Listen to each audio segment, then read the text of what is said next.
বিবাহ বিচ্ছেদ নাটকের পার্ট 2 তে আমরা দেখতে পাবো নায়ক-নায়িকার ডিভোর্সের পরেও তারা আবারও একসাথে হয়ে গেছে। পার্ট 1 টি ছিল খুবই ইন্টারেস্টিং। প্রথমে নায়ক ছিল খুবই রাগী, নায়িকার কথা শুনতো না, কিন্তু লাস্টে কী পরিণতি হবে আমরা জানতে পারবো খুব শিগগিরই।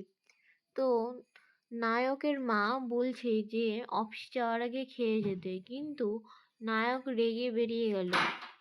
নায়িকা সেখানে নায়কের মাকে বলল যে আজকাল ও যেন অন্যরকম ব্যবহার করছে। অন্যদিকে নায়ক অফিসে গিয়ে তার পার্সোনাল অ্যাসিস্ট্যান্টের উপর রাগ দেখাতে লাগলো। তারপরে একদিন নায়িকা ভাবছে সে এমন কেন করছে, তাই তাকে একদিন ফোন করলো অফিসে। অফিসে ছিল তার সেই অ্যাসিস্ট্যান্ট। সেই অ্যাসিস্ট্যান্ট ফোন ধরায় নায়িকা তাকে সন্দেহ করতে লাগলো। নায়ক বাড়ি এসে দেখলো নায়িকা কার সাথে কথা বলছে ও হাসছে।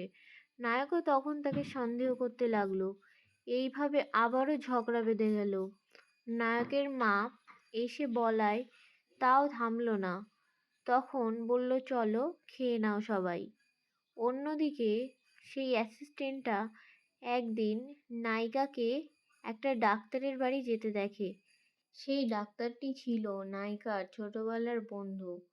তারপরে তাদের দুজনের মধ্যে একটু ঝগড়া হয় এবং সেই ঝগড়াঝাটির পরে তাদের সম্পর্কটা ডিভোর্স পর্যন্ত চলে যায়। তাদের ডিভোর্স দেওয়ার পরে একে অপরের দিকে তারা শেষবারের মতো তাকায় ও নিজেরা অন্য অন্য রাস্তা দিয়ে বাড়ি চলে আসে। এর পরের এপিসোডটা হতে চলেছে খুবই চমৎকার।